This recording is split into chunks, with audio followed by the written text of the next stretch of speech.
사람들이 벌벌레라고 부르는 킬러가 있었다고 한다. 왜냐하면 이 사람은 항상 범죄 현장에 비자를 남겼기 때문이다. 그날 밤, 한 소녀를 암살하려는 두 남자가 있었고, 불행히도 그들이 행동을 취하려던 순간, 벌 킬러가 나타났다.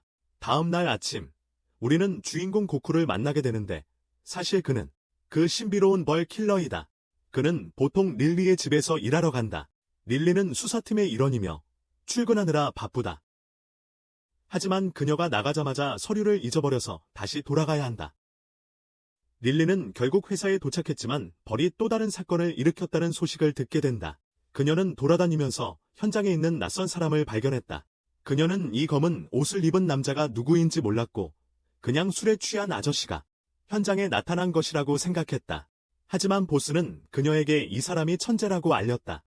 그들이 경찰서로 돌아갔을 때 상사들은 이 남자가 10년 동안 사라졌던 천재 키스 플릭이라고 말했다.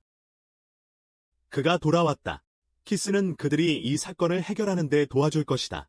이번 피해자는 3명의 정신병을 앓고 있는 형제들이었고 그들은 한 소녀를 납치하고 학대했다. 현재 그 소녀는 병원에서 치료를 받고 있다. 그들 중 2명은 죽었고 1명은 실종되었으며 그들의 임무는 이 2명의 정신병자를 죽인 범인비를 조사하는 것이었다. 상사는 이 사람이 최근 몇 년 동안 15건의 사건에 연루되었다고 의심했다.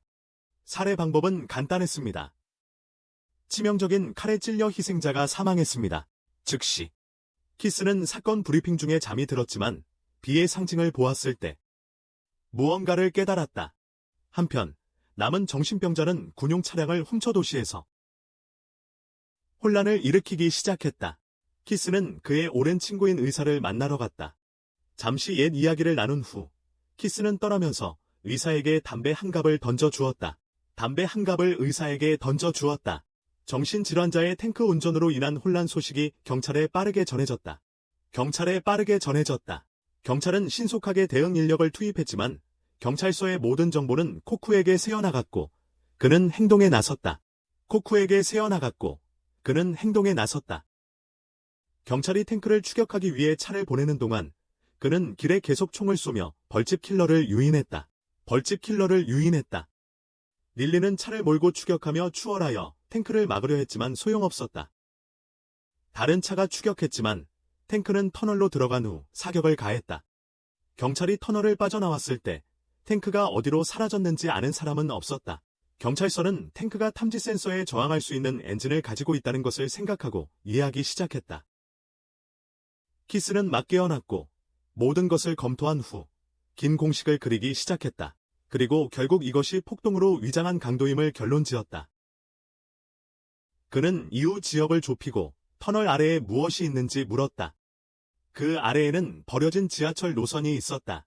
문제를 이해한 경찰은 오래된 기차역을 조사하기 위해 사람들을 보내고 또 다른 팀을 항공박물관으로 보내 그들을 면밀히 감시하라고 지시했다.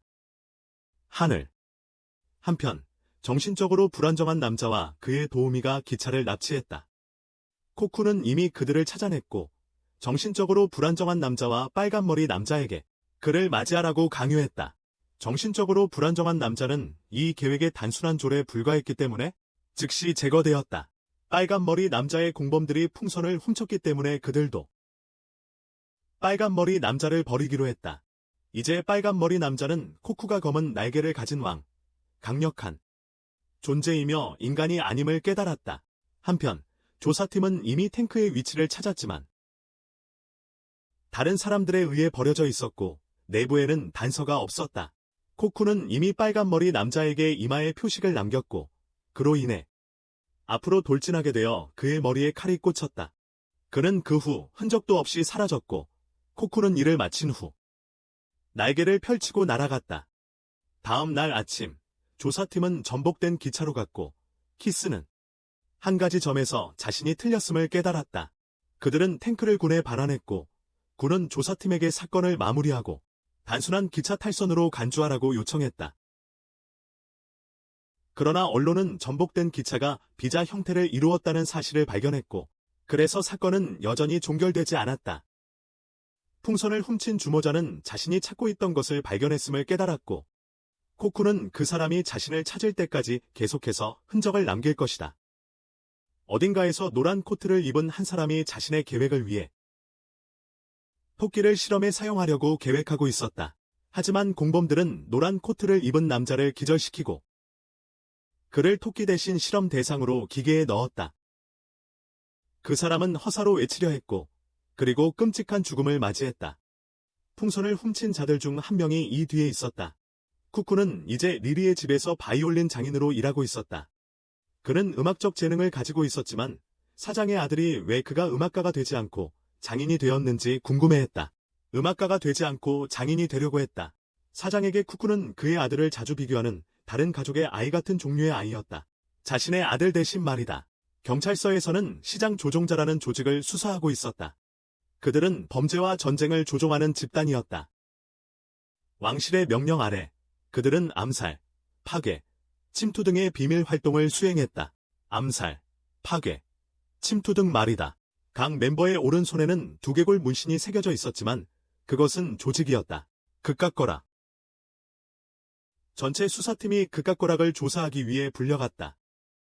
이번에는 범죄 현장에 많은 시체들이 있었고 아직도 B라는 글자의 흔적이 남아 있었다. 레터즈 B가 남아 있었는데 그리고 키스가 도착했지만 머리를 자르고 더 엉망진창이 아니어서 리리는 그를 알아보지 못했다. 키스는 현장의 B 심볼을 보고 이것이 B 살인마에 의해 만들어진 것이 아니라고 느꼈다. 왜냐하면 너무 복잡했기 때문이다. 누군가 키스의 말뜻을 이해하지 못했다. 그때 보스 에릭이 지하실을 봐달라고 불려갔다. 키스의 말을 아무도 이해하지 못했다. 그 후 에릭 사장님께서 다락방을 보러 오셨습니다. 여기서 말라버린 시체를 발견했다. 검시 결과 이 시체는 독가스 중독으로 사망한 것으로 밝혀졌다. 의사는 이 독이 여러 가지 다른 유형의 독을 혼합한 것 같다고 발견했다. 다른 유형의 독을 혼합한 것 같았다. 증상은 빠르게 나타나지 않았지만 너무 느리지도 않았고 범인은 피해자가 고통 속에서 죽기를 원했던 것 같다. 이것은 계량형이었기 때문에 거의 치료할 수 없었다. 그러므로 항독소를 만드는 데는 연구에 시간이 걸릴 것이다. 하지만 의사 자신이 독을 만든 사람이 아니기 때문에 성공 확률은 그리 높지 않았다. 항독소를 만들기 위해서는 연구에 시간이 걸릴 것이고 의사 본인이 독을 만든 사람이 아니기 때문에 성공 확률은 그리 높지 않았다. 그래서 그는 키를 에릭에게 용의자를 찾게 하라고 조언했고 그 전에 독을 사용하지 않기로 했습니다. 테러리즘을 위해 의사는 킬이 그 사람을 7년 동안 찾아다녔는지 물었습니다. 킬은 포기하지 않았지만 그 사람을 찾을 수 있는 단서들이 있었습니다. 그 사이 수사팀은 범인의 동기를 알아냈습니다. 그 사람은 독가스로 정치인 가족을 살해하고 다음에는 고위 관료의 파티를 표적으로 삼을 수도 있습니다. 다음은 고위 관료의 파티입니다. 아직 항독제가 없으므로 매우 신중하게 대비해야 했습니다. 마른 시체는 6개월 전 실종된 선임 연구원으로 확인되었습니다. 몇 달 전에 이 사람은 독가스를 만들었을 가능성이 있으며 더 이상 가치가 없어졌을 때 제거되었습니다. 없음. 에릭은 최근 연구부서에서 독가스 제조에 사용할 물자나 장비를 잃어버린 적이 있는지 조사하게 했습니다. 없음. 다른 사람들은 파티장에 가서 거기 경비를 강화하고 모든 것을 확인했습니다. 의심스러운 사람들. 불안을 일으키지 않기 위해 그들은 독가스에 대해 아무 말도 하지 못하도록 허용되지 않았습니다. 없음. 한편 코쿠는 자신이 상원의원 살인과 그의 가족에게 책임지고 있다는 소문을 듣고 충격을 받았습니다. 없음. 그는 일찍 퇴근할 수 있도록 상사에게 허락을 받기 위해 자신의 손을 베었다. 홀에는 많은 경찰이 파티를 감시하기 위해 도착했다. 릴리는 음식에 침을 흘리며 다른 사람들에게 집중하라고 했다. 아직 아무도 의심스러운 것을 보지 못했다. 코쿠도 여기로 몰래 들어오기 위해 변장을 했다. 파티에서 뵌 워렌은 많은 사람들의 주목을 받았다. 부가사항으로 이 워렌의 옷은 매우 비쌌다. 정품 의상은 브랜드 자동차만큼의 가치가 있을 것이다. 풍선 도둑들도 여기서 테러를 일으키기 위해 섞여 있었다. 감시 측에서는 금발의 케일라가 제스처와 행동 모니터링을 설정했다. 머신. 만약 누군가 조금이라도 특이한 징후를 보였다면 그것들은 검출되었을 것이다. 에릭은 그녀가 다른 사람들의 행동을 모니터링하고 통제하도록 했다. 그런 다음 그는 모든 사람이 어떻게 지내는지 물어보고 모든 지역에는 이상한 징후 없이 경비원과 점검이 있었다. 대문 앞에서 유일하게 이상한 것은 키스였다. 그는 줄을 서려고 했지만 차에 치여 분수로 날아갔다. 하지만 한 지역에서는 범인이 경찰의 목소리를 흉내내어 다른 사람들을 속여서 경찰을 죽인 사건이 발생했다. 그는 여기에 독가스 폭탄을 설치하고 웨이터 복장으로 도주했다. 그리고 그는 여기에 독가스 폭탄을 설치하고 웨이터 복장으로 도주했다. 풍선 절도범들은 이제 행동을 시작했다. 오렌이 그들 중 하나였고 그녀가 무언가를 읽기 시작했다. 코쿠는 이를 발견하고 그녀를 감시하기로 결정했다. 금발 남자는 이제 의심스러운 인물로 확인되었다. 다른 사람들이 급히 달려와 그를 제지하여 공무원에게 칼을 찔리게 하기 전에 칼을 사용하게 했다. 그들은 그가 독가스를 위협수단으로 사용한다고 생각했지만 실제로는 칼을 사용했다. 수사팀이 여기 있다는 것을 알아차리자 그는 동료들을 경고하기 위해 소리를 질렀다. 동료들은 즉시 전체 홀의 전기를 차단했다. 금발 마리오가 이 사람을 잡은 직후 그에게 최근의 한 일을 추궁했다. 그는 자신과 동료들이 이 장소를 장악했다고 밝혔다. 9시가 되면 독가스가 퍼져 도시 전체를 죽일 것이다. 생존하고 싶다면 누군가가 시장을 죽여야 한다. 모두 패닉에 빠져 도망치기 위해 문을 부수라고 요구했다. 마리오는 이 사람이 미쳤다고 생각했지만 그는 신경 쓰지 않았다. 왜냐하면 이것은 그의 인생에서 가장 화려한 비극이 될 것이었고 이 테러 행위는 나중에 언급될 것이었다. 그의 이름은 영원히 기억될 것이었다. 그리고 피해자들과 그들을 따라하는 경찰들처럼 그런 경찰들은 기억되지 않을 것이다. 하지 않을 것이다. 그는 마리오를 조롱하며 그를 아무도 아니라고 불렀다. 한편 감시실의 케일라 수녀는 시스템에 다시 해킹하기 위해 고군분투하고 있었고 모두에게 조용히 해줄 것을 원하며 서두르지 말라고 했다. 마리오는 이 남자가 케일라의 활을 도두게 되어 매우 불행하다는 것을 깨달았다. 이동안 코쿠는 워렌을 밖으로 따라갔다. 이 워렌은 두 사람의 독가스를 만든 배후에 있는 주모자임을 밝혔고 자신의 정체를 드러냈다. 그는 코쿠의 몸이 필요하지만 그가 살아있을 필요는 없다고 말했다. 두 측은 전투에 돌입했고 이번 전투는 붉은 머리의 전투보다 쉽지 않았다.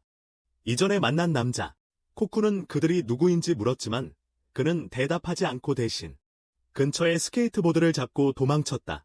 그는 건물 벽을 타고 미끄러지다가 착지하여 계속 달렸다. 키스는 이를 깨닫고 동료의 차를 빼앗아 그들을 쫓기 위해 달렸다. 한편 코쿠와 다른 사람은 서로를 쫓아 산길로 들어갔다. 두 쪽은 끊임없이 가까워지고 있었다. 스케이트보더는 총을 사용해 공격하려 했지만 코쿠는 그가 찾아야 할 사람에 대한 정보를 알고 있었기 때문에 계속 피했다. 그는 산을 미끄러져 내려가서 공범들에게 왕이 착륙하고 추격을 계속했습니다. 그는 폭탄을 던졌고 우리는 경찰 쪽으로 돌아갔습니다. 케일라는 시스템을 해킹하던 사람을 점차 압도했습니다. 상황이 복잡해지기 시작하자 풍선 도둑의 사람들이 이 사람을 제거하기 위해 개입했습니다. 그는 쓸모가 없었기 때문입니다. 저항이 멈추자 케일라는 시스템을 다시 장악하고 내부의 사람들을 탈출시키는 데 도움을 주었으며 폭탄 처리 팀도 도왔습니다. 하지만 리더는 즉시 가스 방출을 활성화했습니다. 가스가 홀 전체로 퍼지기 시작했고 많은 사람들이 그것을 흡입했습니다. 전체 수사팀은 제때 탈출할 수 없었습니다. 에릭은 케일라에게 환기 시스템을 사용하여 빈방으로 가스를 우회하라고 말했으며 실수할 경우 자신이 책임지겠다고 했습니다. 그는 이후 키스를 호출했는데 키스는 이 사건이 두 나르시스트가 꾸민 거짓이라고 생각했습니다. 그들은 그 고통스러운 독가스를 견딜 용기가 없었으니 그건 마취 가스였을 것입니다. 그리고 이 사건의 두 범인은 다른 범죄 집단에 의해 점령된 것 같습니다. 그리고 그 뒤에 있는 이 집단은 다른 목표를 노리고 있었습니다. 키스는 미친 서클이 펼쳐질 준비가 되어 있음을 느꼈습니다. 풍선 도둑들이 이제 모여들었다. 그들은 오직 하나의 목적을 위해 모든 것을 했다. 그것은 검은 날개왕을 그들에게 되돌려 보내는 것이었다. 한편 코쿠는 호수로 유인되었다. 여기서 흰머리 남자가 이 장소가 얼마나 의미 있는지 그에게 말했지만 그의 말을 무시하고 그 여자애가 어디에 있는지만 알고 싶어 했다. 그는 코쿠가 그 여자애를 그의 삶의 빛으로 보고 있다는 것을 알았다. 왜냐하면 코쿠의 기억은 거의 사라졌고 지금 그는 길을 잃었으며 자신의 삶의 의미가 무엇인지 알지 못했기 때문이다. 그는 코쿠를 여기로 데려와서 모든 것을 기억하게 하려 했다. 어떤 이미지가 나타나자 그는 변신하여 공격하려고 달려갔다. 그는 이제 한 가지를 깨달았다. 코쿠의 기억을 잠금 해제한 사람은 다름 아닌 코쿠 자신이었다. 코쿠는 그날 일어난 모든 일을 잊고 싶어 했고 그는 코쿠가 자신을 잊으려 했다는 것에 대해 용서하지 않을 것이다. 키스는 여전히 자신이 진정으로 쫓고 있는 것이 무엇인지 몰랐다. 다른 쪽에서의 전투는 몇 번의 앞뒤로 미끄러지며 코쿠가 승리했다. 그는 백발의 남자를 심장에 성공적으로 찔렀고 코쿠에게 그의 왼쪽 다리를 잘라고 말했다. 왜냐하면 언젠가 유용할 것이기 때문이다. 그런 다음 그는 코쿠에게 우주를 뜻하는 단서를 주고 세상을 떠났다. 한편 수사팀은 깨어나 있었다. 그들은 실제로 마취가스를 흡입했지만 진짜 가스 용기들도 발견되었다. 그러나 가스 용기가 붙어있던 벽에는 2개의 인간 피부가 붙어 있었다. 붙여넣기 완료. 키스와 동료는 이전에 호수로 갔다가 너무 늦은 것 같았다. 늦었어. 릴리는 최근 사건들이 서로 관련이 있는 것 같았고 아무것도 해결할 수 없었다. 아무것도. 하지만 마리오는 그들이 경찰관이 되었을 때의 맹세를 암송했다. 마리오는 그들이 다가오는 사건들을 해결하기만 하면 되고 그럼 어떻게든 단서들이 최종 답으로 이끌 것이라고 믿었다. 그러니 지금 막연하게 생각하는 것은 쓸모가 없었다. 몇 년 전 키스가 사랑했던 사람이 잔인하게 살해당했다. 그때 그는 매우 우울했지만 사랑하는 사람의 살인자를 찾으려는 모든 방법은 막다른 골목으로 이어졌다. 코쿠는 도서관에 가는 길이었고 그때 릴리가 그를 태워주었다. 릴리는 그에게 여자친이가 있냐고 계속 물었지만 그는 그녀가 오늘 일을 하지 않는 이유로 대화를 돌렸다. 하지만 그녀는 그에게 누군가를 소개하기 위해 그의 타입에 대해 계속 물었다. 키스는 도서관에 있었고 사서가 그의 도서관 카드와 신분증이 1년 전에 만료되었다고 알렸다. 코쿠는 백발의 남자가 말해준 별 이름에 대해 릴리에게 물었고 그녀는 고등학교 남자친구가 천문학에 매우 관심이 많아서 조금 알고 있었다. 키스는 여전히 서류 작업을 처리하고 있었다. 코쿠가 도서관에 막 도착했을 때 키스는 막 나가고 있었다. 갑자기 코쿠는 백발의 남자의 말을 기억하고 돌아서 확인했지만 키스는 바로 밖에서 넘어지고 말았다. 키스는 아파트에 돌아왔는데 엘리베이터가 고장나서 계단을 이용해야 했습니다. 계단으로 올라갔습니다. 방에 도착하니 릴리가 있었습니다. 릴리는 키스를 만나 중요한 일이 있었지만 키스는 그녀를 돌려보내고 싶어 했습니다. 릴리는 완강하게 남았고 키스는 어쩔 수 없이 그녀를 들여보냈습니다. 키스는 요리를 하는 동안 릴리는 벌집 파괴범에 대한 파일을 꺼내 키스에게 읽어주었습니다. 그에게 읽어주었습니다. 키스는 무관심해 보였지만 방해하지 않고 끝까지 다 들었습니다. 릴리는 최근 들어 벌집 파괴범이 이전처럼 세간의 주목을 끄는 사건을 일으키지 않은 것을 이상하게 생각했습니다. 키스는 그녀에게 자신이 만든 수프를 한 바구니 담아 주고 먹고 나가라고 부탁했다. 그의 동료인 아래층의 보리스는 릴리를 알아보고 그녀가 키스의 집에 있다는 것을 발견했다. 그들은 뭔가 수상한 관계가 있는 것 같다고 의심했다. 릴리는 머릿속에서 혼란스러웠고 그녀는 키스가 이 문제를 설명해 줄 수 있을 거라 생각했다. 그녀는 케이크를 사용하여 예시를 보여주었다. 최근 사건들에서 케이크를 각각의 사례와 등장인물로 사용하여 설명하려고 했다. 그러나 결과는 서로 연결되지 않은 혼란스러운 상태였다. 하지만 그녀는 키스가 이 상황을 설명해 줄 수 있을 거라 믿었다. 그는 그녀에게 이 혼란을 정리하도록 원했지만 그녀가 할 수 없었다. 그래서 그는 질문하기 전에 이것을 정리하라고 요구했다. 그게 그녀가 키스에게 물어보러 온 이유야. 그는 그녀가 케이크와 그것을 만든 제빵사에게 사과하길 원했어. 감히 음식을 이렇게 가지고 놀다니. 그는 릴리가 바보라고 생각했지만 그녀가 모든 것을 그림자 속에서 조종하는 제3의 힘이 있다는 것을 깨닫게 될 줄은 몰랐어.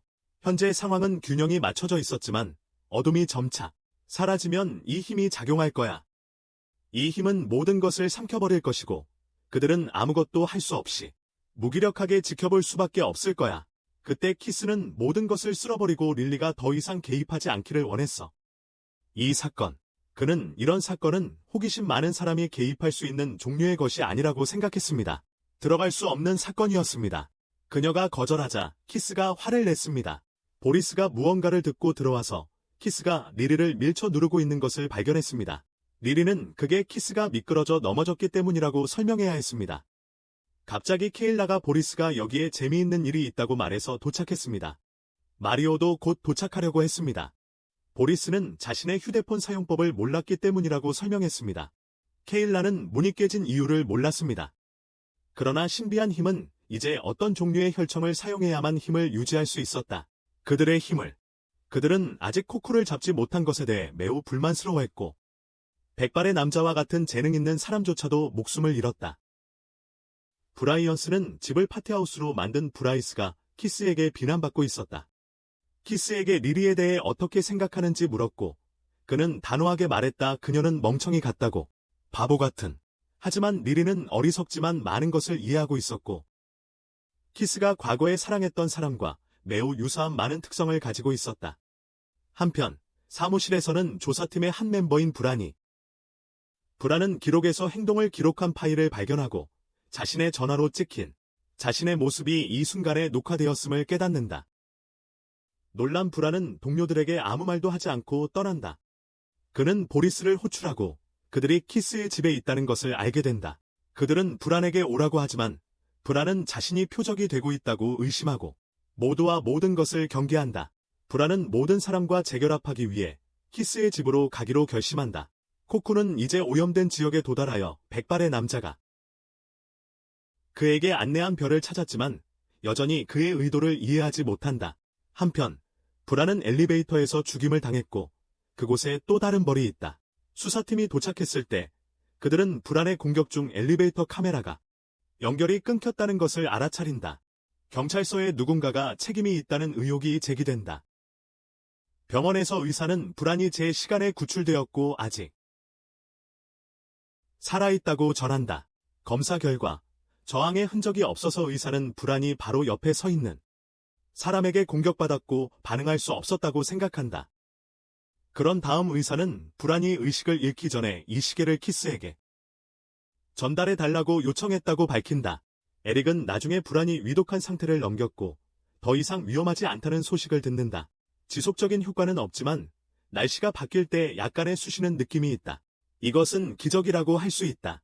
에릭은 나일에게 브랜의 상태를 비밀로 유지하라고 한다. 왜냐하면 그들은 조사팀 외부의 누구도 신뢰할 수 없기 때문이다. 조사팀 외의 누구도 말이다. 코쿠와 나일의 가족은 새로 만든 바이올린을 고객에게 전달하러 갔다. 고객에게. 갑자기 코쿠는 키스를 보고 그가 자신이 필요한 단서일지도 모른다고 의심한다. 병원에서 돌아온 이후로 키스는 이상하게 행동하고 있다. 그래서 나일은 계속 질문을 하고 있다. 그때 에릭이 케일라에게 브랜의 상태에 대해 알리고 비밀로 유지해달라고 요청한다. 조용히 해. 키스는 나중에 전화를 걸어 대화를 비밀로 해달라고 요청해. 그는 그가 언급할 이름들에 대한 정보를 그의 컴퓨터로 옮겨달라고 부탁해. 컴퓨터. 작업을 마친 후 그녀는 대가를 요구하고 계속 일을 해. 갑자기 K라는 불행과 관련된 무언가를 발견해. 키스와 나일은 경찰서로 돌아왔어. 코쿠도 그들 뒤를 몰래 따라 들어와 보안 시스템을 초고속으로 우회했어. 가는 길에 케일라가 나일을 화장실로 끌고 가서 이야기를 나눠. 주모자들은 이제 숨어있고 그룹에서 가장 잔인한 멤버가 더 많은 혈청을 요청했고 경찰의 스파이로부터 소식을 기다리기로 결정했습니다. 부서. 지금 상황이 잘못되면 그 사람과 처리할 것입니다. 이 잔인한 구성원과 지휘관의 여성 보조 사이에 내부 갈등이 발생하며 약물의 부족과 그 약물의 약화 효과에 대해 논쟁합니다. 그가 계속해서 낭비하듯 사용하고 있는 동안 카일라는 브랜의 손상된 컴퓨터에서 데이터를 복구하는 임무를 맡았습니다. 그녀는 이후 라이에게 2명의 경찰서 직원에 대한 정보와 다수의 다른 파일을 보여줍니다. 각 파일에는 그 사람의 비디오 녹화가 포함되어 있습니다.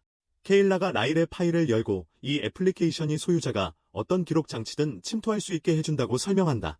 그 기록 장치는 켜져 있거나 꺼져 있어도 이미지를 캡처할 수 있다.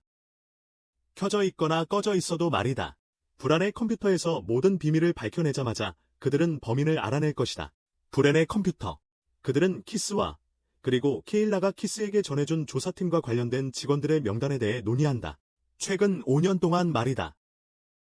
갑자기 케일라의 컴퓨터가 꺼지자 그들은 주모자가 그들을 발견했을지도 모른다고 의심한다. 그들을 발견했어요. 나일은 키스를 찾아보자고 제안한다. 그가 무엇인가를 할 수 있을지도 모른다. 키스가 의사 만나러 가고 코쿠가 근처에서 엿듣고 있다. 의사는 불안이 구조되었다는 사실에 기뻐하지만 키스는 여전히 의사가 제공하는 끔찍한 커피에 대해 불평한다. 의사는 한때 키스의 불쾌한 성격을 고칠 약을 찾는 것을 생각해 본 적이 있다. 잠시 이야기를 나눈 후 키스는 범인을 잡으러 가기로 결정한다. 의사. 그 사이 그룹의 광기어린 구성원은 약물 부족으로 인해 금단 증상이 시작되고 있다. 갑자기 몇 명의 폭력배들이 다가와 그를 강탈하려 시도하고 그는 진정한 힘을 보여주지 않을 수 없다. 누가 진짜 강한 사람인지. 갑자기 몇 명의 폭력배들이 다가와 그를 강탈하려 시도하고 그는 진정한 힘을 보여주지 않을 수 없다. 누가 진짜 강한 사람인지. 그룹에서 온 안경을 쓴 젊은 남자가 개입하여 그에게 약물을 주사한다. 약. 나중에 경찰이 도착했을 때 그는 경찰이 복종하게 하는 문신을 보여준다. 그 문신을 통해 우리는 이 그룹이 브레니 케일라에게 보여줬던 시장 조종자라는 것을 알게 된다. 케일라에게 한번 보여줬어. 그 후 나일은 동료 한 명만 남아있는 사무실로 갔다. 그녀가 그에게 키스를 받는지 물었고 그는 키스가 최근에 왔었다가 이미 떠났다고 알려주었다. 들렀지만 이미 떠났어요. 키스가 나일에게 무언가를 전해달라고 부탁했다. 한편 악당은 브렌을 완전히 제거하기 위해 병원으로 돌아갔다. 하지만 키스는 그가 그렇게 하는 것을 막기 위해 거기 있었다. 그는 브렌이 남긴 시계에서 답을 찾았다. 모든 것은 이 악당의 이름을 드러내기 위한 것이었다. 그는 경찰서 동료인 장이었다. 장이라는 이름의 경찰 동료였다. 키스는 8년 동안 장을 의심했지만 조용히 간과했다. 장은 이전과 마찬가지로 키스에게 소중한 모든 것을 빼앗아 갈 것이다. 키스 주위에는 더 이상 가까운 사람이 남지 않을 때까지. 그러나 키스를 공격하려 하지 않고 그는 자신의 목을 베었다. 그 후 키스는 코쿠를 만나고 그에게 기절했다. 나중에 나일이 도착했고 장이 거기에서 죽어있는 것을 발견했다. 그는 여전히 키스의 이름을 속삭였고 키스는 이제 옥상에 있었습니다. 코쿠. 만나자마자 키스는 그가 암살자 말벌이라는 것을 즉시 알아차렸다. 코쿠는 키스가 백발의 남자가 그를 안내한 대상이라는 것을 알았다. 그 이유는 그가 언급한 별자리 이름이 바로 그를 올바른 길로 안내할 선배를 지칭하는 방법이었기 때문이다. 그를 올바른 길로 인도해줄 어른이 필요했어요. 키스는 그가 유나라는 소녀를 찾고 있으며 그의 번호가 13이라고 알고 있었다. 그리고 그가 남긴 B라는 글자는 실제로도 13을 의미했다. 그가 찾고 있는 사람은 4번이었고 그 말벌은 4분액을 가지고 있었다. 그 심볼을 아는 사람은 오직 그와 그 소녀뿐이었다. 그래서 그는 그것을 퍼뜨리기 위해 계속해서 살상을 저질렀다. 유나가 그를 찾기를 원했다. 그는 유나가 어디에 있는지 알고 싶었지만 키스는 대가를 원했기 때문에 그날 사원에서 만나자고 요청했다. 보리스는 이제 마리오를 키스가 일하던 곳으로 안내하여 조사하고 있었다. 그들은 키스가 진을 죽였다고 의심하고 그를 체포하여 기소하려 했다. 몇 년 전 키스는 허락 없이 살인범을 체포하고 신문한 적이 있었다. 릴리는 이제 의사에게 가서 키스에 대해 물어보았다. 상황을 듣고 의사는 즉시 키스가 진의 죽음을 일으키지 않았다는 것을 알았다. 왜냐하면 키스는 결코 그렇게 부주의하지 않기 때문이다. 과거부터 키스는 항상 불쾌한 사람이었지만 좋은 사람들은 항상 그에게 끌린 사람들은 그의 곁에 머물렀고 릴리도 그중 한 사람이었다. 릴리가 충분한 정보를 얻었을 때 그녀는 떠났고 의사는 그녀가 그 사람과 정확히 닮았다고 생각했다. 키스는 나중에 보리스에게 발견되었고 보리스는 그에게 정보를 주었다. 그는 키스가 무죄라는 것을 알고 있었기 때문에 정보를 주고 그를 사원으로 데려갔다. 코쿠를 만나기 위해서. 그들이 만났을 때 그는 코쿠에게 자신이 알아낸 것에 대해 말했다. 수년 전 날개가 있는 해골이 발굴되었고 인간보다 더 높은 존재가 있을 가능성이 의심되었기 때문에 그들은 살아있는 사람들에게 실험을 하여 그들을 더 높은 존재로 만들려고 했다. 그 나라는 대중의 지원을 요청했지만 상황은 점차 정체 상태에 빠졌습니다. 그래서 그들은 유전적 교배를 통해 유망한 인류를 만들려고 했지만 그것도 결실을 맺지 못했습니다. 그러던 중 한 과학자가 나타나 왕에게 상황을 바꿔주겠다고 말했습니다. 그래서 그 유망한 사람들은 정보 요원으로 보내졌고 시장 조성자로 알려지게 되었습니다. 그들은 정부의 보호를 받기 위해 살인을 저질렀고 바로 이 순간 그 연구는 두 개의 성공적인 존재를 만들어내며 돌파구를 찾았습니다. 그러나 비극이 발생했고 코쿠가 기억하는 것은 유나가 그와 분리되는 장면과 화약 냄새였습니다. 코쿠는 자신에 대한 정보를 어떻게 찾았는지 몰랐고 그래서 그는 그중 한 명이 3명의 일본 의사들이 그를 탄생시킨 데 도움을 주었고 그중 아버지가 그였다. 그는 12살 때 처음으로 그 연구를 해독했다. 갑자기 한 소녀가 코쿠를 공격했다. 그는 키스를 밀치고 싸우기 시작했다. 그는 계속해서 그녀의 공격을 막았고 그들의 싸움은 절의 기둥들을 손상시키고 곧 전체 절이 무너져 내렸다. 그러면서 소녀의 진짜 얼굴이 드러났다. 정체를 코쿠가 다가가자 키스는 그에게 그녀를 죽이지 말라고 말했다. 추억이 밀려들어 그녀가 자신이 찾던 사람이었다는 것을 깨닫게 했다. 유나였다. 하지만 그녀는 그를 미워했고 그는 속죄할 시간이라는 것을 깨달았다. 그녀는 그가 다른 친구들을 죽인 장본인이라고 믿었다. 그녀는 그를 결코 용서하지 않을 것이다. 이제 그는 2가지 선택이 있었다. 가장 사랑하는 사람의 손에 죽는 것, 아니면 그녀에게 반격하는 것. 코쿠는 설명하고 싶었지만 유나는 듣지 않았다. 키스는 여기로 올라가야 했지만 유나는 코쿠를 한 번 찔렀다. 그럼에도 불구하고 코쿠는 여전히 유나를 포옹하고 그녀를 다시 찾은 것에 행복해했다. 유나는 이제 코쿠를 기억하고 과거의 행복한 추억을 떠올리며 그가 그렇게 오랫동안 사라졌던 것에 대해 그를 비난했다. 하지만 재회한 직후 2사람 모두 리더에게 한 번의 찌름으로 관통당했습니다. 코쿠는 분노에 차서 그와 결투를 벌였습니다. 하지만 그가 그에게 아무것도 할 수 있기 전에 그의 부하 2명에게 총에 맞았습니다. 키스는 코쿠를 도우기 위해 탄약을 준비해야 했습니다. 야만인이 코쿠에게 다가와 그를 찔렀지만 그는 그를 차버렸습니다. 백발의 남자는 말뚝을 떨어뜨려 야만인과 코쿠를 관통했습니다. 그 후 그는 그 앞에 와서 그를 한심하다고 불렀습니다. 말뚝을 끌어올리면서 코쿠는 땅에 매달려 말뚝이 뽑혔습니다. 키스가 도착해서 한 번 쏜 것이다. 그는 키스가 자신을 쏘는 것을 그냥 서서 지켜보았고 이런 과신이 그에게 교훈을 가르쳐 주었다. 교훈을. 그의 손에 맞은 총알은 치유되지 않았으므로 부하들은 그에게 키스를 죽이려는 시도를 중단하고 치료를 받기 위해 돌아가라고 원했다. 시간이 너무 늦기 전에 급한 치료를 받기 위해. 분명히 실망했지만 그와 그의 공범들은 나무주둥이에 매달려 떠나야 했다. 떠나야 했다. 키스는 그 후 코쿠를 차로 데리고 가서 그가 아버지의 노트북을 가지고 있다는 것을 알게 되었다. 노트북을. 아버지가 말씀하셨다.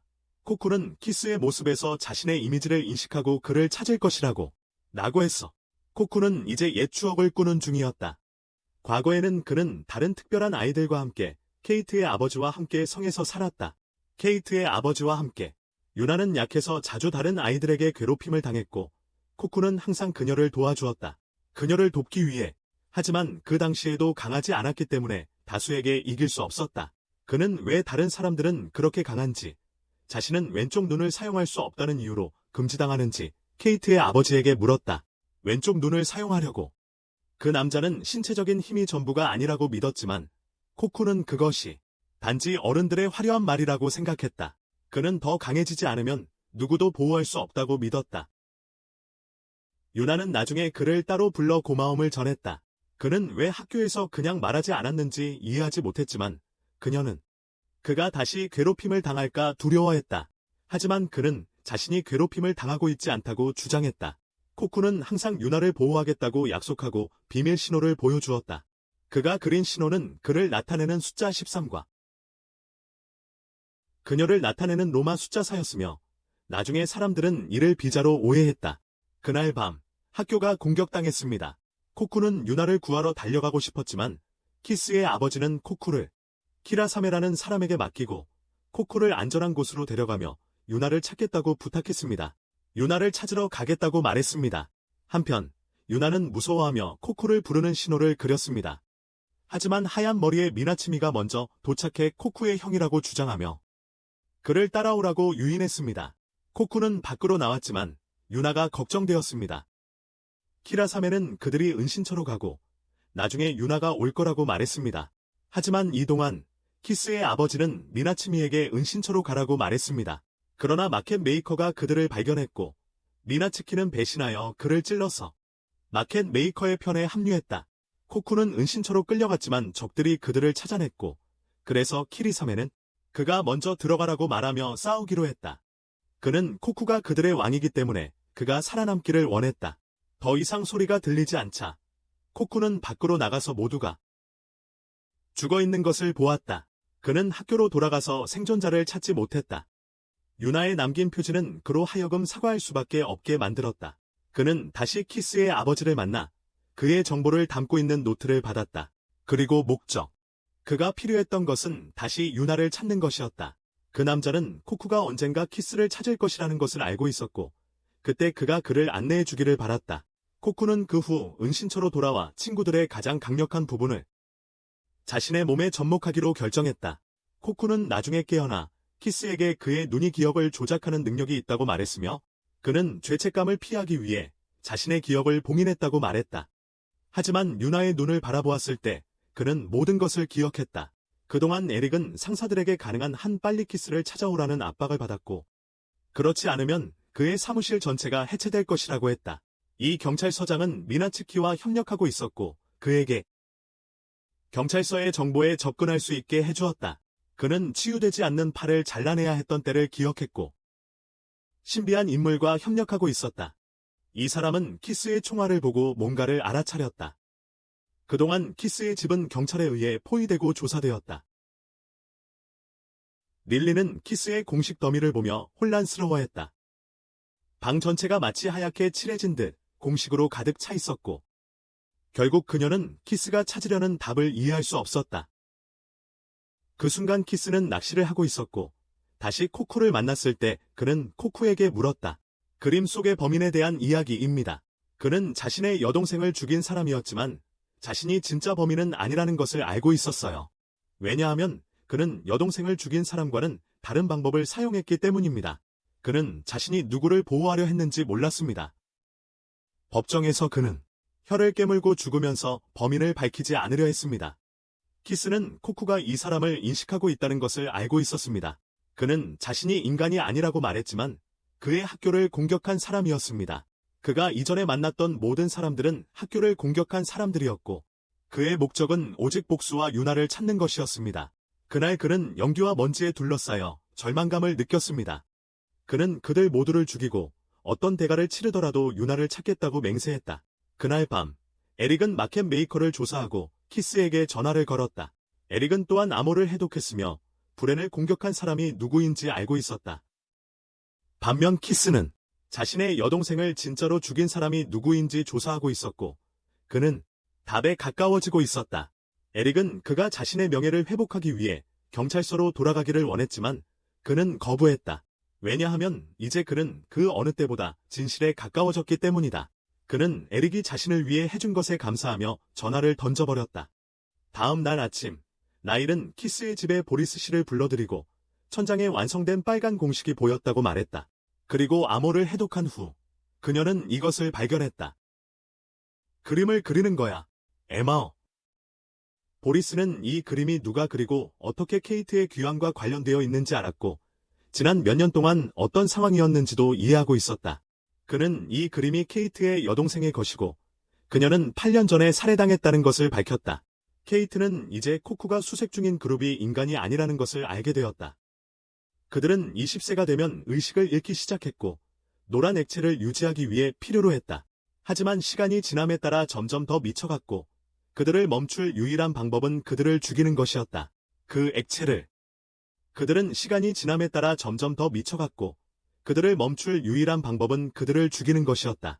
그 액체를 설명을 듣고 난 후 케이트는 먹을 것이 있을지 찾아보려고 했다. 나일은 에릭을 만나 조사 방향을 바꾸고 싶다고 말했다. 에릭은 나중에 듣고 싶다고 했지만 그녀는 이렇게 계속하면 키스를 찾지 못할 것이라고 주장했다. 하지만 에릭은 그녀가 조사를 방해하고 있다고 말하며 그것이 마음에 들지 않으면 배지를 내려놓고 가라고 했다. 그는 지시를 따르지 못하는 바보는 필요하지 않았다. 나일은 분노하며 배지를 내려놓고 떠났다. 하지만 이는 에릭의 의도였고 나일이 스스로 키스를 찾게 하려는 것이었다. 그는 나일이 키스와 같은 수준에 있다는 것을 알고 있었기 때문에 그녀가 스스로 그를 찾게 하도록 한 것이다.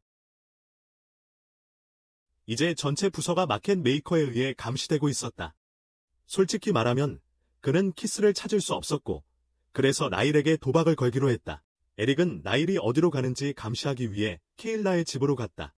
보리스 씨는 나일의 차에 추적 장치를 붙여서 그녀가 지금 어디든 가서 키스를 찾고 있었다. 그녀는 단서를 따라가며 거리의 사람들에게 물어보았다.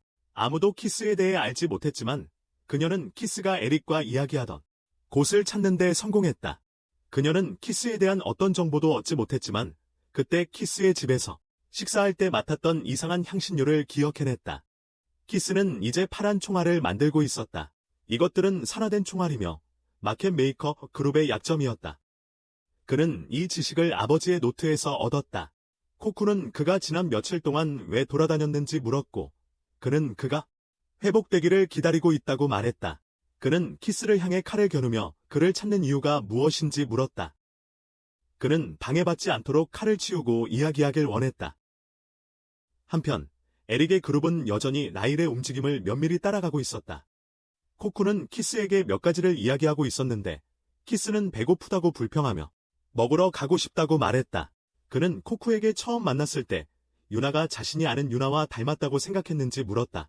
처음에는 그렇지 않았지만 나중에는 닮았다. 그래서 키스는 또 다른 단서를 얻었다. 그는 코쿠에게 찾고 싶었던 두 남자에 대해 이야기했다. 그중 한 명은 그의 아버지를 죽이고 간접적으로 그의 여동생의 죽음을 초래한 사람이었다. 다른 한 명에 대해서는 그가 그 사람이 인간이라고 확신했다. 이 사람은 마음을 조종하고 첫 번째 사람을 통제할 수 있는 능력을 가졌으며 코쿠의 유나가 처음 만났을 때 그렇게 사나워 보이게 만들었다.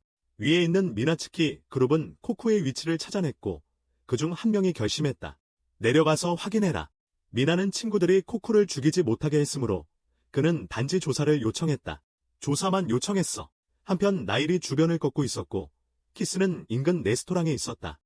키스는 두 번째 남자에 대해 생각하고 있었고 코쿠는 아버지를 복수하기 위해 첫 번째 남자를 처리하겠다고 약속했으며 그 사람은 코쿠의 스승이기도 했다. 키스는 나일에게 마켓 메이커가 위나를 숨겨놓은 장소를 말해주었지만 나일에게 잡혔다. 키스는 나일에게 잡혔다.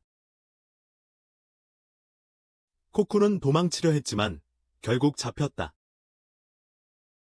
나일에게 붙잡혔습니다. 코쿠도 잡혔다. 나이엘은 후이크가 도망친 이유를 묻기 시작했다. 후이크는 코쿠와 나이엘이 서로 알고 있다는 사실에 놀랐지만 나이엘은 코쿠에게 왜 후이크와 함께 있는지 물었다.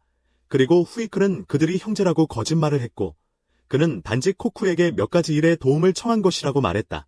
그는 키스와 함께 있었고 키스는 그들이 형제라고 거짓말을 했고 그는 방금 물었어요. 하지만 나이엘은 그의 여동생에 대해 알고 있었고 그녀가 그의 여동생을 연상시켰기 때문에 그녀를 좋아하지 않는 이유를 알았다. 그러나 만약 그가 복수를 하려는 의도가 있다면 그녀는 경찰관으로서 이를 간과할 수 없었다. 그의 누나를 떠올리게 했다. 하지만 그가 복수하려 했다면 경찰로서 눈 감아 줄 수 없어. 경관님. 갑자기 미나츠키가 보낸 사람이 명령을 어기고 후이크의 차에 발포하기 시작했다. 키스의 차. 코쿠는 싸워야 했고 키스는 그들이 거기서 나가면 나일에게 진실을 말하겠다고 했다. 거기서 나가? 그런 다음 코쿠는 공격자로부터 총알을 계속 피하면서 치명적인 타격을 가하기 위해 날아올랐다. 치명타. 키스는 체포되어 에릭이 조사하는 경찰서로 끌려갔다. 그는 왜 이런 혼란에 빠져들었는지 설명하며 몇 가지 사실을 확인해야 했기 때문이라고 말했다.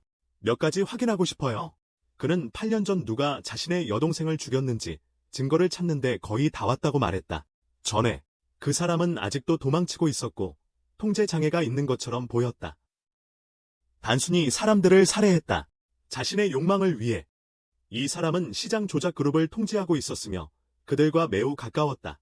그들. 나일 덕분에 그는 길을 잃었고 이제는 혼자서 탐색하고 싶어 했다. 에릭은 키스에게 친구에게 도움을 요청하기보다는 항상 혼자서 일을 하려고 한다고 소리쳤다. 도움을 요청하기보다는 그는 키스에게서 많은 것을 배웠고 이제부터는 키스를 도와주기로 결심했다. 8년 전 그는 키스를 도와 살인을 저지른 범인을 납치하여 그를 폭로할 계획을 세웠다. 하지만 키스는 혼자서 일을 해냈고 에릭은 키스를 체포해야 하는 어려운 상황에 놓이게 되었다. 키스를 체포해야 하는. 하지만 지금 이 상황에서는 그와 다른 모든 사람들은 키스의 지휘 아래 별도의 팀이 될 것입니다. 부서는 어차피 해체될 것이기 때문에 키스를 잡더라도 마찬가지입니다. 그들은 키스를 잡더라도 말이죠. 그들이 시장 조작자를 어떻게 잘못 인도할지 고민하고 있을 때 키스는 이미 누군가가 그 일을 하고 있다고 말했습니다. 키스는 그 의사를 의심하고 있다고 밝혔습니다. 왜냐하면 그들이 다시 만난 첫날부터 그는 담배 팩에 도청 장치를 심어 의사에게 전달했기 때문입니다. 그 의사에게요. 그 의사는 담배를 많이 피우는 사람이라서 그 팩은 하루 만에 다 떨어졌습니다. 하지만 키스는 그 의사가 여전히 그의 여동생과 이야기하고 있다는 것을 알게 되었습니다. 그러므로 그는 나일리를 미끼로 사용할 것이다. 나일리는 재킷을 입지 않은 채로 의사와 만났다. 그녀는 키스가 유인하기 위해 그린 2개의 별 문신을 의사에게 보여주었다. 의사에게. 물론 그는 미끼를 삼켰고 나일리도 정말로 키스를 좋아하는 것처럼 행동했다. 그들이 조사실로 돌아왔을 때 모두를 웃게 만들었고 키스는 얼굴을 붉혔다.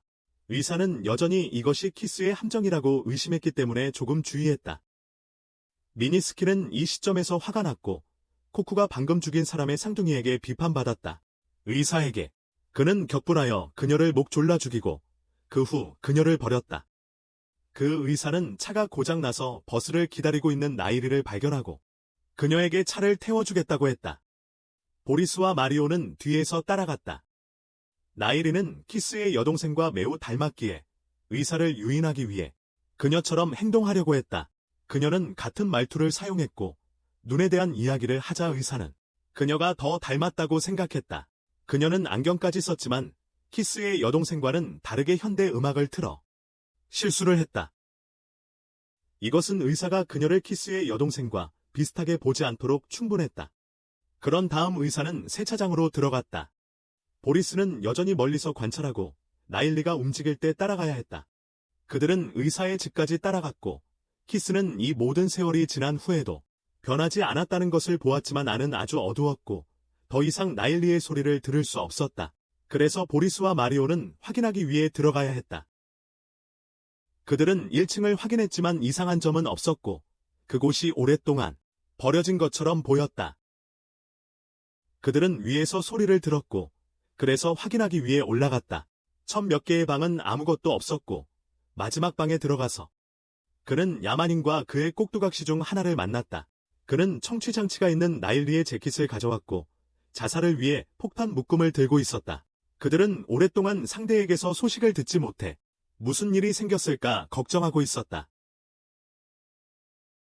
하지만 보리스와 마리오는 여전히 살아있고 조금 다쳤을 뿐이다. 키스는 의사가 세차장에서 누군가를 교체했음을 깨달았고 그가 들켜버렸다. 에릭은 긴급 수색 명령을 내리려 했지만 키스가 그를 막았다. 그것은 목표에게 경고할 뿐이었다. 그는 이 문제를 정확히 해결하여 과거의 실수를 반복하지 않기로 하고 있습니다. 그는 나일리가 죽지 않도록 할 것이므로 걱정하지 마세요. 나일리는 지금 의식을 회복했지만 수술대 위에서 마비된 채로 발견됩니다. 수술대 위에서 그녀 주변에는 의사에 의해 사로잡혀 학대받은 많은 소녀들의 시체들이 있습니다. 의사는 이것이 키스의 진님을 알자마자 그 별 표시를 즉시 지웠습니다. 그는 이 장소가 곧 발견될 것이라는 것을 알고 있으며 그러한 장소를 찾더라도 키스가 후회하게 만들기로 결정했습니다. 그곳. 코쿠는 지금 눈 덮인 산에서 기다리고 있다.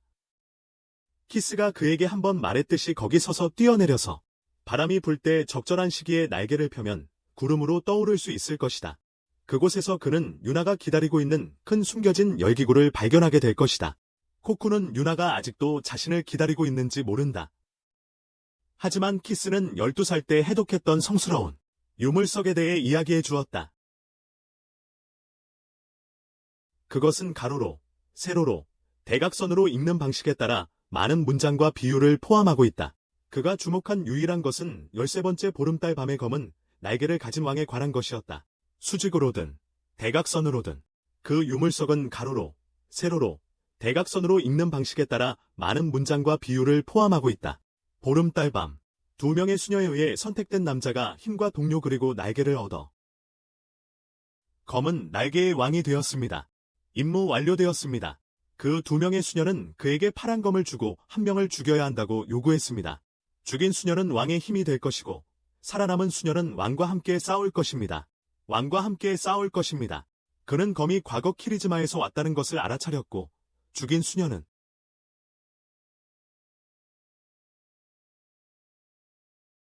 검은 날개의 왕이 될 것입니다. 그는 윈나가 죽음을 맞이하게 하는 것을 걱정했습니다. 키는 그에게 운명을 받아들이거나 아니면 그것이 마음에 들지 않는다면 그는 미래를 두려워하지 말고 절망이 생길지 희망이 생길지를 지켜봐야 한다. 현재 배에 있는 유나는 코쿠가 자신을 구하러 오기를 바라지만 미나츠키는 그녀가 깨기를 원한다. 왜냐하면 코쿠는 이 높이에 날아올 수 없을 것이기 때문이다. 한편 키스의 그룹은 의사를 찾으려 하고 있다. 케일라는 자신의 추적 앱이 여전히 작동하고 있음을 기억한다. 그녀는 에릭에게 위성을 통해 접속해달라고 요청하고 성공적으로 의사가 간 방향이 항구 쪽임을 확인한다. 케일라는 키스가 조사할 수 있도록 의심스러운 위치에 동그라미를 친다. 잠시 후 그는 의사가 정신병원으로 가는 배를 탔을지도 모른다는 것을 깨닫는다. 그 바다에는 혀를 물어버린 범죄자를 구금하던 장소가 있었기 때문에 의사의 아버지가 해군에 있었으므로 자유롭게 들어갈 수 있을지도 모른다. 그는 눈을 감고 시각화하며 보리스를 떨쳐낸 후 의사가 다른 누군가에 의해 항구로 끌려갔음을 알게 된다. 그는 배에 올랐고 배의 선장은 변종일 수 있다. 병원 입구에 도착했을 때 여기에도 경비가 있었다. 병원에 들어갈 때 그는 여기에 변종들에게 약물을 주어 사용하게 하고 모두를 조종했다. 그런 다음 나일의 시신을 가방에 넣고 은신처로 이끌었다.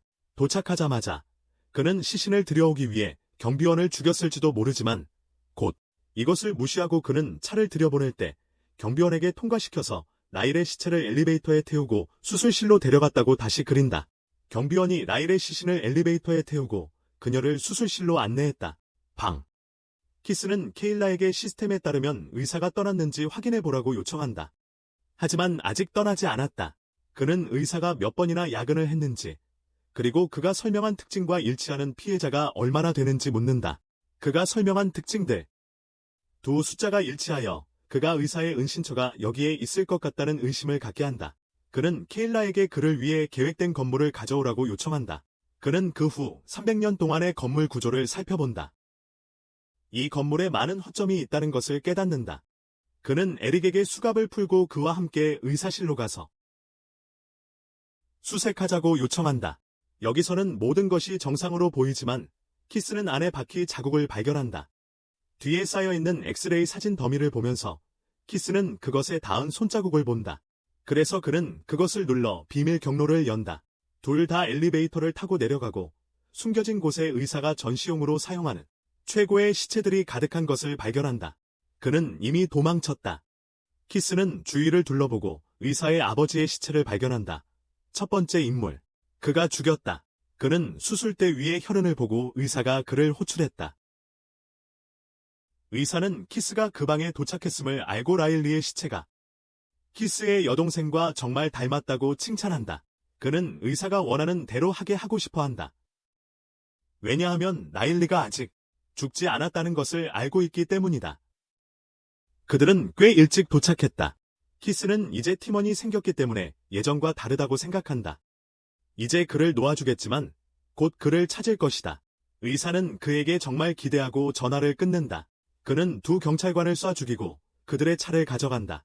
여기서 민화일, 키스와 에릭은 나일리가 포함된 시체들이 가득 찬 방을 발견한다. 조사한 결과 나일리는 약물만 주입받았기 때문에 그들은 빠르게 그녀를 대피시키고 병원에 연락한다.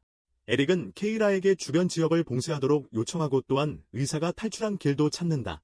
길이다. 키스는 이제 나일리의 입속에 어떤 종류의 약이 들어있는 것을 발견한다. 그런 다음 의사가 미나츠키에게 전화하지만 모자를 쓰고 안경을 낀 남자가 대신 전화를 받고 지금 바쁘니 도와줄 수 없다고 알려준다. 그러자 의사가 키스에게 이길 수 없다는 것을 깨닫는다. 키스의 누나가 그를 떠나는 모습을 본 후 그는 결정한다. 키스로 끝나고 있습니다. 코쿠는 이제 절벽에서 뛰어내려 하늘로 날아오르고 있습니다. 키스는 단서를 해결했지만 의사는 알약에 남겨두었습니다. 그는 오래된 상자를 꺼내어 총을 조립하여 이 일을 끝내려고 합니다. 나일리는 이제 깨어나 불안을 만났습니다. 그는 그녀에게 몇 시간 동안 잠들어 있었다고 말합니다. 키스가 스스로 이 일을 끝내고 있다는 것을 기억합니다. 그녀는 불안에게 자신의 물건이 어디 있는지 묻습니다. 미나츠키는 이제 유나를 고문하여 그에게 복종하게 만들고 있습니다. 하지만 그 남자가 와서 그를 부르고 그들이 기다리고 있는 사람에 대해 알립니다. 도착했다. 그는 유나를 놓아주고 코쿠에게 인사하러 간다. 모자를 쓴 남자는 미나츠키가 미쳤다는 것을 알고 그가 잠시 코쿠를 지연시키도록 한다.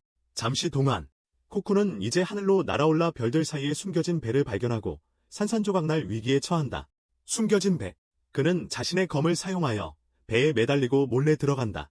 모자를 쓴 남자는 유나에게 노란 약물을 주사했고 그녀의 머리카락은 하얗게 변했다. 하얗게 변했다. 그는 쇼가 시작될 준비가 되었고 검은 날개를 가진 왕이 상승할 준비가 되었음을 안다. 미너트수키는 그를 여기서 기다리고 있었어요. 그는 모든 것의 왕이 되기 위해 그를 처리할 계획을 세웠어요. 에릭과 다른 사람들은 의사가 여기서 보존한 시체들을 가져가려고 노력하고 있어요. 가져가려고 해요. 갑자기 나일이 전화를 걸어 키스가 어디에 있는지 묻습니다. 그들은 키스가 그녀와 병원에 있다고 생각해요. 하지만 불안은 키스가 3시간 전에 떠났다고 알려줍니다. 나일은 의사가 그녀의 입에 캡슐을 넣었고 키스가 그것을 먹었다는 것을 기억합니다.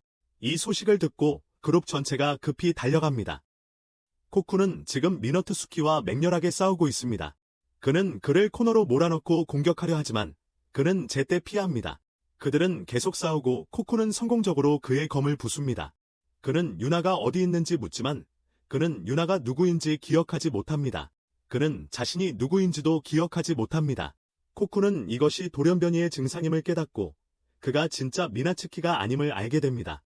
몇 년 전 미나츠키는 자신의 눈 색깔과 같은 다른 사람을 몸의 대역으로 사용했습니다. 대역. 미나츠키는 코쿠와 비슷한 오른쪽 눈을 사용하여 기억을 지우고 자신의 복사본을 만들었습니다. 그 자신. 이 가짜는 이제 자신이 누구인지 알고 싶어 합니다. 그는 코쿠의 눈이 자신이 예전에 본 것과 매우 비슷하다는 것을 깨닫는다. 그는 누군지 알고 싶어 안절부절 못하며 코쿠에게 달려간다. 그래서 코쿠는 한 방에 그를 신속하게 처리한다. 진짜 미나츠키는 이제 헬리콥터로 유나를 풍선에서 데려갔다. 키스는 이제 배를 기다리며 앉아있고 유일한 단서를 태우기로 결심한다.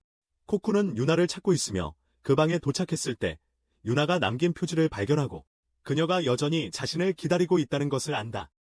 미나츠키는 유나를 원래 장소로 다시 데려갔다. 키스는 배에 있으며 시계는 여전히 카운트다운 중이다. 카운트다운이 끝나면 전체 풍선이 폭발한다. 키스는 의사에게 전화를 걸어 그의 위치를 알아냅니다. 의사는 그들의 옛 학교에 있으며 기억 영상을 검토하고 있습니다. 나일의 존은 키스를 찾기 위해 길을 나서고 그가 갈 수 있는 곳은 한 곳뿐이라는 것을 알고 있습니다. 바로 그의 여동생이 살해당한 곳입니다.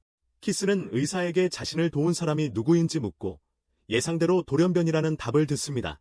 돌연변이? 의사는 키스에게 수년 전 공격의 배후가 자신이었다고 말합니다. 그는 미나츠키를 유혹하여 키스의 아버지를 죽게 만들고 그를 온전히 속였습니다. 진심으로 믿게 만들었습니다.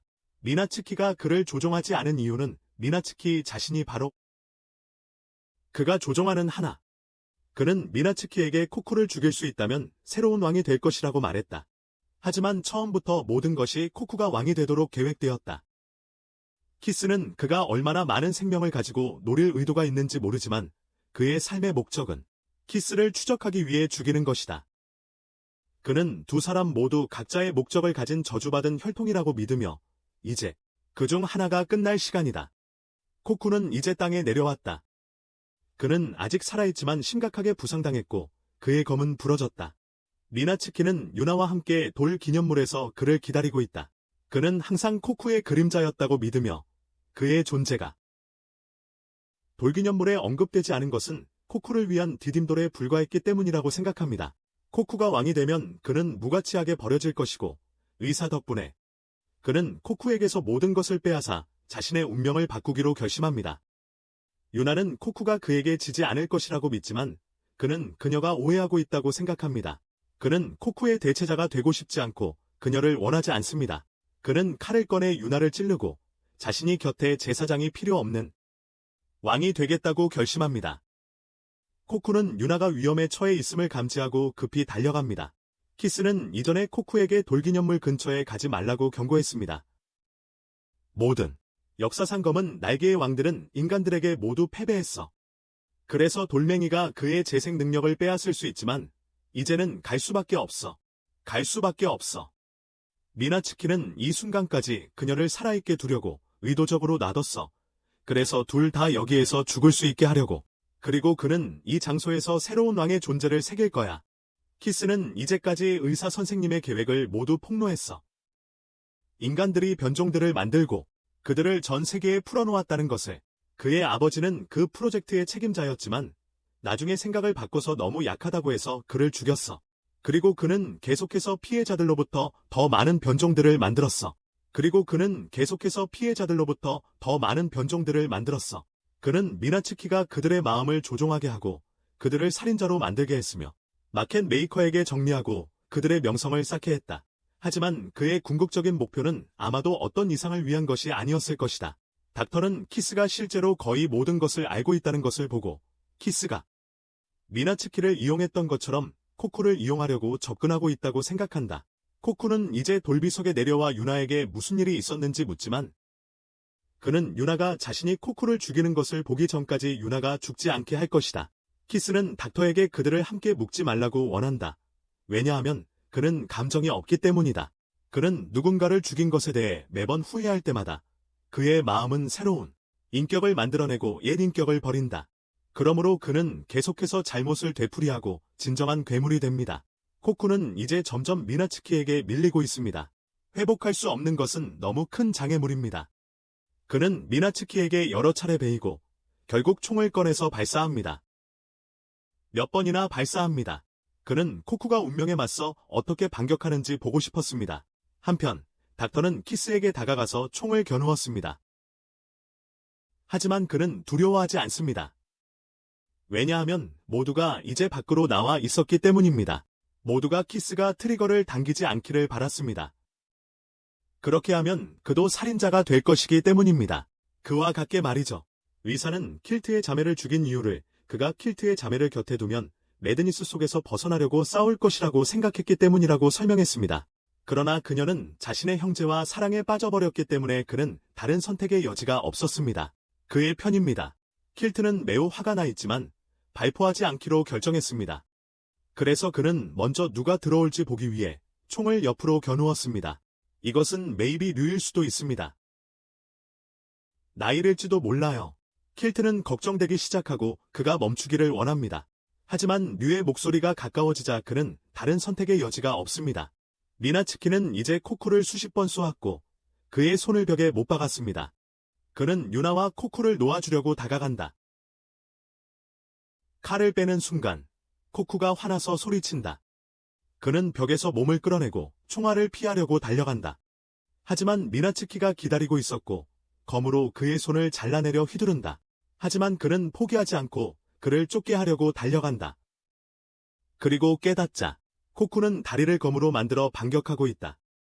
그는 이것이 백발의 자의 다리임을 알아차리고 실제로 잠시 동안 효과가 있었다. 잠깐만요. 그의 머리는 목에서 분리되었다. 키스에 대해서는 그는 의사에게 쏘아야 했다. 그는 이 순간을 기다려왔다. 키스가 버려져야 할 그 순간, 이성에 따른 살인의 그 순간, 뇌수가 맞은 후 4초 동안이지만 그 4초가 충분하다. 그는 이 순간을 목격할 수 있다. 키스가 이긴 것처럼 말할 수 있지만 동시에 그는 자신의 최고의 친구에게도 지게 된다. 코쿠와 유나는 이제 떠나서 사라졌다. 3달이 지났다. 키스는 다시 사라졌고 수사팀은 키스가 오늘 돌아올 것이라고 믿는다. 리리를 직접 픽업하러 갔기 때문에 마켓 메이커 사건이 세상에 드러나면서 소란이 일었습니다. 케일러는 키스가 돌아오면 더욱 흥미로운 사건들이 기다리고 있을 거라고 생각합니다. 키스는 지금 릴리에게 끌려가고 있습니다. 저항할 경우를 대비해 로프를 가져왔지만 그는 로프를 던져버립니다. 그녀는 새 차를 샀지만 키스는 그것을 못생겼다고 비판하며 걸어가겠다고 하지만 여전히 차에 끌려 들어갑니다. 릴리는 의사가 죽는 순간 보였던 만족스러운 미소에 대해 연구하는 시간을 보냈습니다. 그녀는 의사가 키스에게 이겼다는 느낌 외에도 그 미소에는 자신의 광기를 끝내고 죽을 수 있다는 것에 대한 만족감도 담겨 있는 것 같다고 생각합니다. 그 미소에는 자신의 광기를 끝내고 죽을 수 있다는 것에 대한 만족감도 있었던 것 같다고 생각합니다. 키스는 진실과 관계없이 자신이 패배자라고 믿고 있다.